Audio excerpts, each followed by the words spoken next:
Bizarre Brain Comics. Hello, my comic book friends, and welcome to Bizarre Brain Comics. I'm Gary, your host, and this is where I like to take a look at some older comics, talk a little bit about the characters and creators, and examine the stories and the art. And this time we're going to have just a little look through some of these. This is the month of September. That means it's Cimmerian September. For those who watch some of the stuff on BookTube, Cimmerian September is an event created by Michael K. Vaughan, and he's just taking a whole month talking about Conan the Barbarian stuff, and that's what we're going to do here. So we're going to be taking a look at some Conan the Barbarian in comic form. Just a few things here.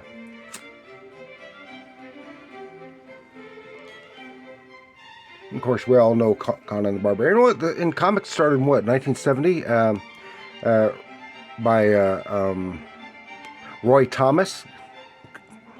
Got him to got the editors and publishers to go for adapting Conan the Barbarian from the Robert E. Howard pulp stories into comic form, and became immensely popular.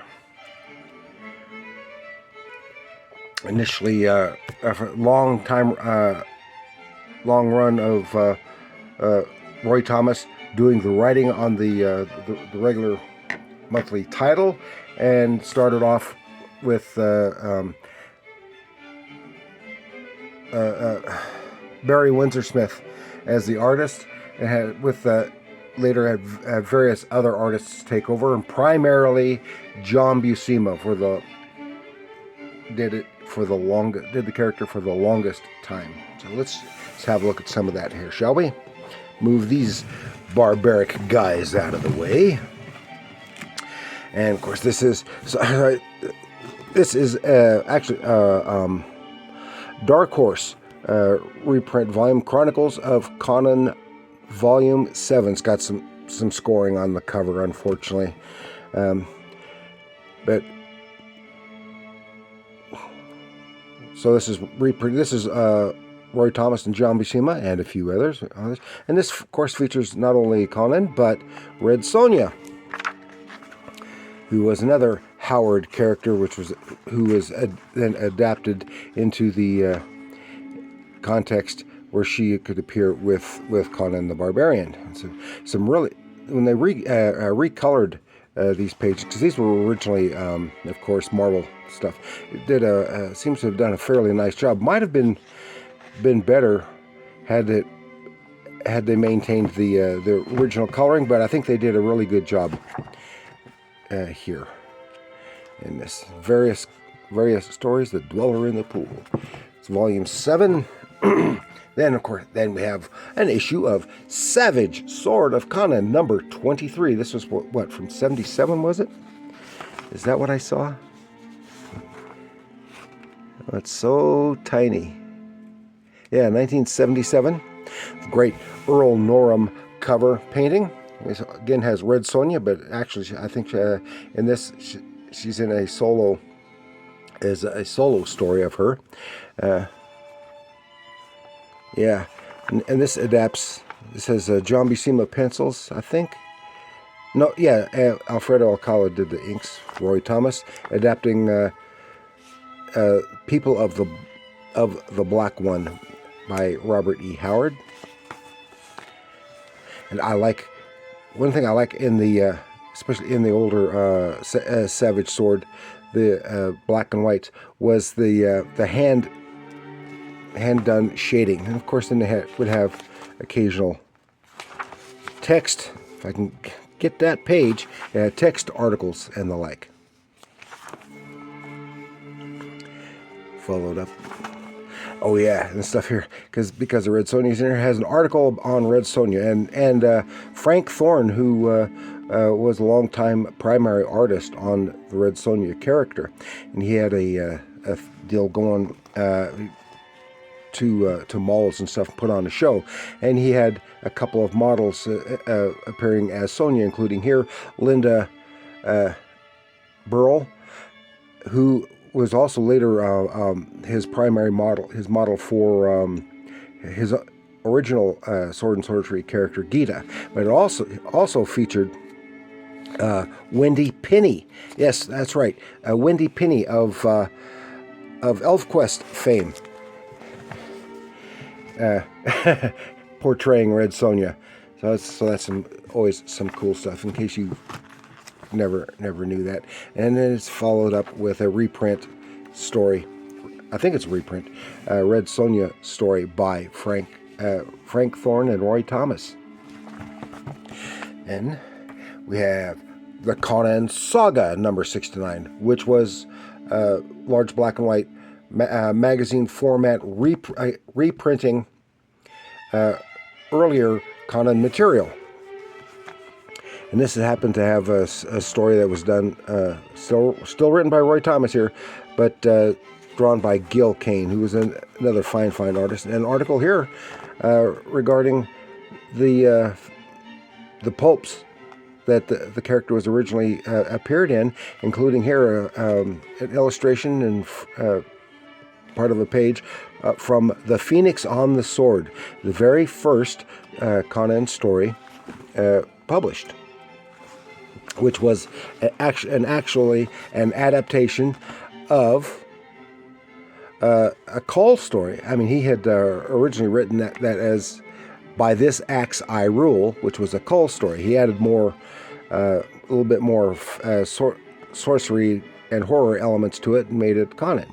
And then here, of course, shows that particular part of that particular story, drawn by Mike Plug. Some really fine stuff there.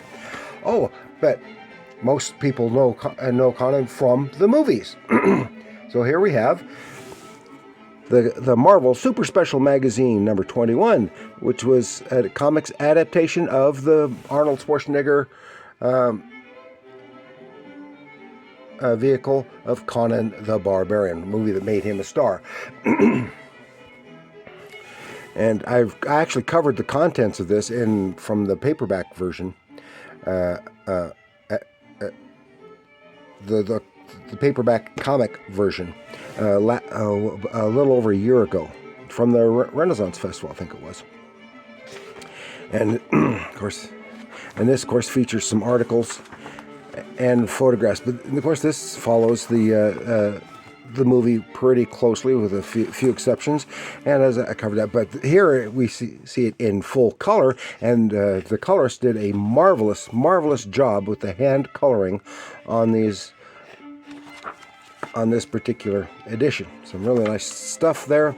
And then in the back, some articles and photographs from and about the movie. There's director John Milius, or Milius, is how you pronounce it. Fine stuff. And then for just a few years later was the somewhat disappointing but still fun to watch movie version of Conan the Destroyer, which was originally written. The story the movie was based on was originally written by Roy Thomas, and I guess they really murdered it. Even the novelization of this story was better than the presentation of the movie, but it's still quite an enjoyable movie. And of course, one of the standout aspects of especially the first one was one of the greatest, in my opinion, one of the greatest movie scores of all time by Polydorius. And then again, John Buscema did the art, as he did in the first one, adapting this, and but has a more standard comic book appearing coloring in it. And again, well, I thought there was. Maybe not as much in the way of... Yeah, there we go. I knew there was some text articles with photographs and the like. Okay. Then here, I think this was from 1977, 78. I've forgotten the years now. I did an episode on this book a couple years or so ago, which is the newspaper strip, Volume 1 of the newspaper strips of Conan the Barbarian, daily and Sundays. Written by Roy Thomas, and with art by John Buscema and Ernie Chan. The first quarter or so of it was all penciled by John Buscema, and then the rest of it was with inks by Ernie Chan, and then the rest of it was pencils and inks by Ernie Chan. And very interesting, cool stories, and if you're, and is a must-have if you are a Conan fan. And I don't know if there was ever a volume 2. I've never seen it. Okay, here we have. They had in the 70s. They had the tabloid-sized Marvel Treasury editions. And DC did the same thing, calling them something different. And here's Marvel Treasury Edition number 4 of Conan the Barbarian, a deluxe limited edition of the world's most savage hero. Here is a great Barry Smith cover, and he did all of the interior art as well. And this is a reprint from other previous publication, reprinting the Rogues in the House story. And as always, we have the maps of the Hyborian Age, so we know where things are. And then, of course, one of my favorite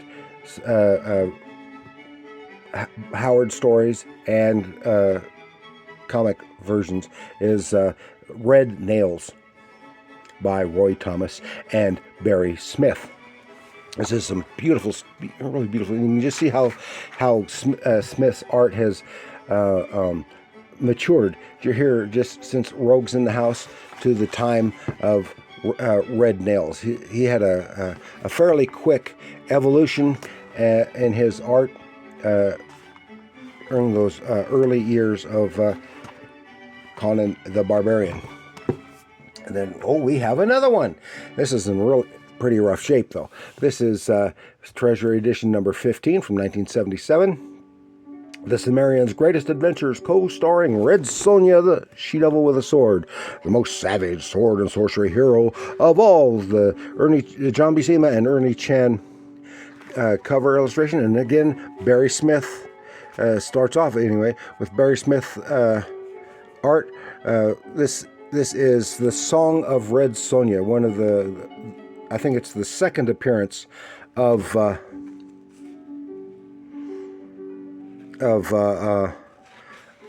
Sonja in the comics format, and as you can see, she's dressed and looks just slightly different here. Some marvelous work here, how she and Conan worked together, and then has another story by adapted from the Howard story, The Dark Man, with Gil Kane and various inkers. Gil Kane doing the pencils and various inkers working on it. Some of it is Neil Adams. You can really see the Neil Adams influence stuff in there. And then it follows up with Black Colossus and a Red Sonja Frank Thorne pinup. And some other Red Sonja stuff here. Is Dick Giordano and I can't find his name here. Esteban Maroto, who is better known for his work on the Warren horror comics, and a nice back cover. And yes, once again, Marvel Treasure Edition number 23, featuring Conan the Barbarian, John Buscema cover.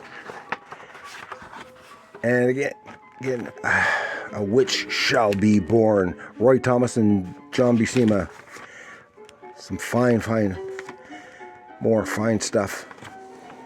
And this even includes a few pages reprinting some of the introduction to the newspaper comic strip. And then the part of the one of the first stories. So that was my introduction to the newspaper strip. And then we finish up with this. Another thing I did an episode on just a couple of years ago is Conan, the Ultimate Guide to the World's Most Savage Barbarian by Roy Thomas. Hardback book with a beautiful dust jacket cover painting by Alex Ross, and it covers up to the time almost everything Conan, from the Robert E. Howard stories to the comic book material at Marvel, and later Dark Horse, and even includes stuff from the pastiche novels. Some fine illustrations along the way. So that is my offering here for Cimmerian September, with our hero Conan the Barbarian by Robert E. Howard. So that is all I had to share with you. I want to thank you for joining me. Please like, share, subscribe, leave your comments down below. Tell me how much you love Conan the Barbarian. Maybe you hate the original stories but love the comics. Maybe you love the original stories and hate the comics. And maybe you hate the pastiche, all the pastiche novels. Whatever you have to say regarding it, please let me know in the comments down below. And remember, comics are art.